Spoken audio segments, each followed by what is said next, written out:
नमस्कार साथियों, स्वागत है सभी का केडी ऑनलाइन क्लासेज के यूट्यूब चैनल पर। हमारा टॉपिक चल रहा था राजस्थान का एकीकरण। एकीकरण से हमने 4 चरण तक पढ़ लिया था, जिसका उद्घाटन हुआ था 30 मार्च 1949 को। आज हम बात करेंगे 5वें चरण की। 5वां चरण का नाम था संयुक्त वृहद राजस्थान संघ, जिसका उद्घाटन हुआ 15 मई 1949 को।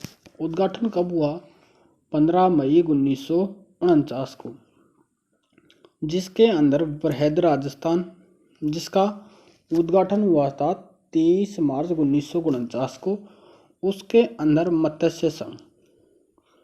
मत्स्य संघ का विलय कर दिया। मत्स्य संघ के अंदर रियासतें थी A, B, C, D, Alwar, Bharatpur, Karauli और धौलपुर, और एक ठिकाना कौन सा था?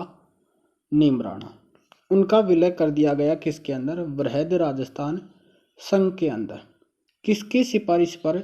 शंकर देव राय समिति की सिफारिश पर।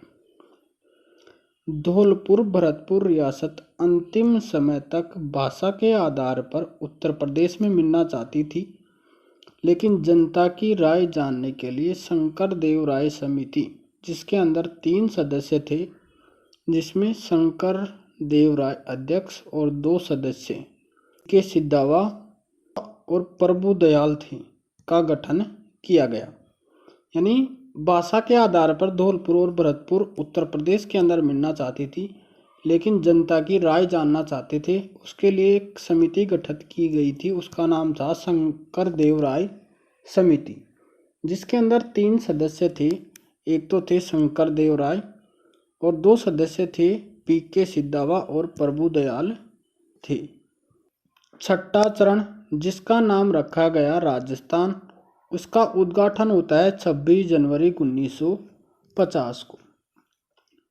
आथल में सिरोही के कुछ स्थान राजस्थान में मिलाए गए, वह सिरोही के अन्य स्थान आबू दिलवाड़ा मुंबई में मिलाए गए।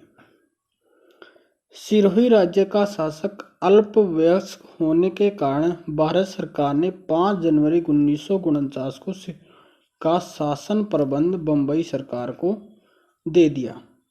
26 जनवरी 1950 को भारत के संविधान लागू होने पर राजपूताना के भूभाग का नाम राजस्थान कर दिया गया। अंतिम चरण 7वां, जिसका नाम था राजस्थान ही, और इसका उद्घाटन यानी 1 नवंबर 1956 को गोकुल भाई भट्ट के प्रयासों से राज्य पुनर्गठन आयोग की सिफारिश पर आबू दिलवाड़ा तहसीलें, जो सिरोही की थी, मध्य प्रदेश के मंदसौर जिले की मानपुरा तहसील का सुनील टप्पा तथा अजमेर मेरवाड़ा टोडगढ़ को राजस्थान में मिलाया गया। झालावाड़ जिले का सिरोंज क्षेत्र मध्य प्रदेश को दे दिया गया या मध्य प्रदेश में मिलाया गया, और राजस्थान का वर्तमान स्वरूप सामने आया।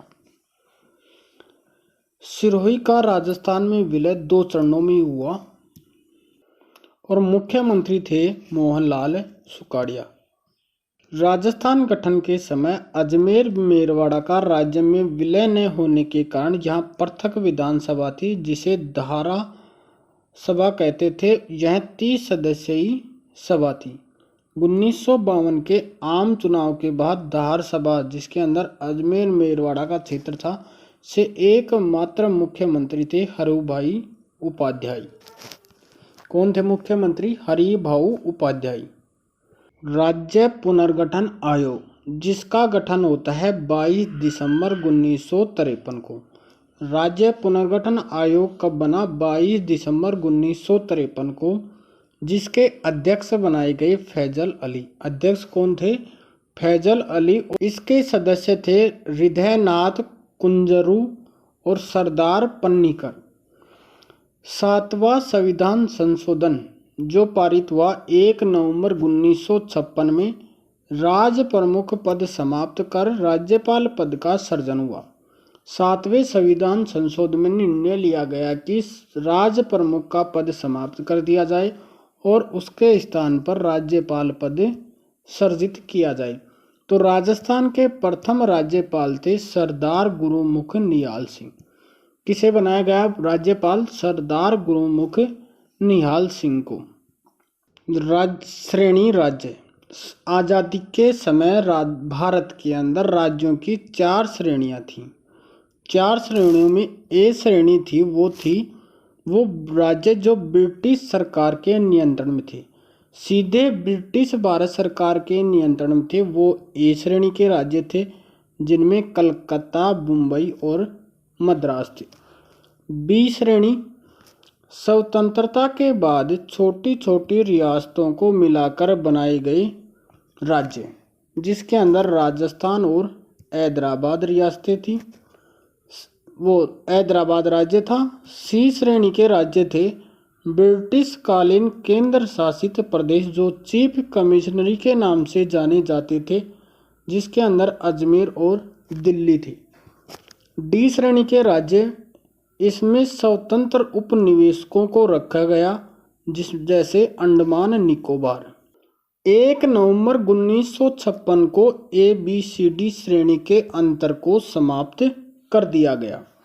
भारत में सिर्फ 2 श्रेणी रखे गए। प्रथम राज्य जिनकी संख्या थी 14, दूसरा था 6 केंद्र शासित प्रदेश। भारत में सिर्फ 2 ही श्रेणी रखी गई, एक तो राज्य और दूसरा केंद्र शासित प्रदेश।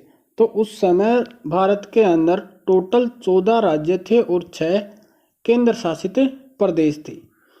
आगे हम बात करें संविधान सभा में राजस्थान के मनोनीत सदस्य। संविधान सभा में राजस्थान से मनोनीत सदस्यों की बात करें तो भारतीय संविधान सभा में मेवाड़ से सर टी विजय राघवाचार्य, माणिक्यलाल वर्मा और बलवंत सिंह मेहता को भेजा गया। मेवाड़ से किसे किसे भेजा गया? सर टी विजय राघवाचार्य, माणिक्यलाल वर्मा और बलवंत सिंह मेहता को।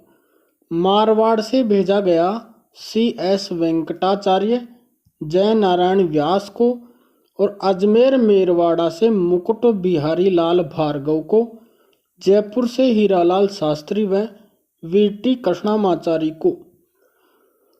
शाहपुरा से गोकुल लाल असावा को, बीकानेर से जसवंत सिंह को और सरदार KM पन्नीकर को भेजा गया।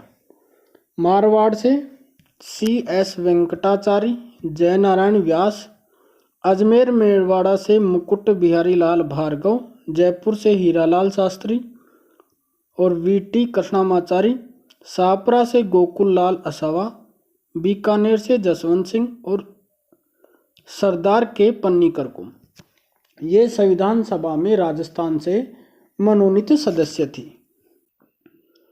संविधान सभा के सदस्य के रूप में मूल संविधान पर हस्ताक्षर करने वाले पहले राजस्थानी बलवंत सिंह मेहता थे। सर VT कृष्णामाचारी जयपुर तथा CS वेंकटाचारी जोधपुर राज्य के दीवान थे। सर VT कृष्णामाचारी मूलतः तमिलनाडु के रहने वाले थे। DP खेतान के निधन के बाद इन्हें संविधान सभा की प्रारूप समिति में जगह दी गई। राजाओं के प्रिय विपर्स।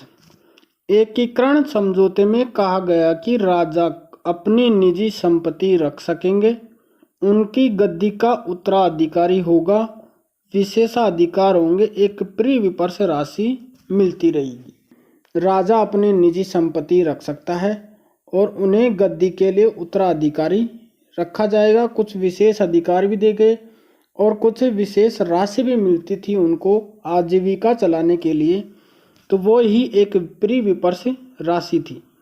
सबसे ज़्यादा प्री विपर्स राशि दी जाती थी मेवाड़ को। कितनी राशि थी? 20 लाख रुपए। जयपुर को 18 लाख रुपए मिलते थे, जोधपुर को 17.5 लाख यानी 17.5 लाख, बीकानेर को 17 लाख रुपए दिए जाते थे। जो 26वां संविधान संशोधन 1971 के द्वारा इंदिरा गांधी ने के समय इन राजाओं के प्री विपर्स को समाप्त कर दिया गया। यानी जो राशि दी जाती थी उनको समाप्त कर दिया गया और इनके अधिकारों को वापस ले लिया गया। कुछ महत्वपूर्ण तथ्य हैं कि राजस्थान के प्रथम मनोनीत मुख्यमंत्री थे हीरालाल शास्त्री और दूसरे मनोनीत मुख्यमंत्री थे CS वेंकटाचारी जो एक ICS अधिकारी थे। तीसरे मनोनीत मुख्यमंत्री थे जयनारायण व्यास। निर्वाचित मुख्यमंत्री थे टीकाराम पालीवाल। प्रथम निर्वाचित मुख्यमंत्री कौन थे? टीकाराम पालीवाल और मनोनीत मुख्यमंत्री थे हीरालाल शास्त्री। दूसरे निर्वाचित मुख्यमंत्री थे जयनारायण व्यास। जयनारायण व्यास तीसरे मनोनीत मुख्यमंत्री भी थे। राजस्थान के तीसरे मुख्यमंत्री थे मोहनलाल सुखाड़िया। मोहनलाल सुखाड़िया को राजस्थान का आधुनिक निर्माता कहा जाता है जो 17 साल तक मुख्यमंत्री रहे थे। धन्यवाद दोस्तों। इसी के साथ हमारा टॉपिक कंप्लीट होता है एकीकरण का।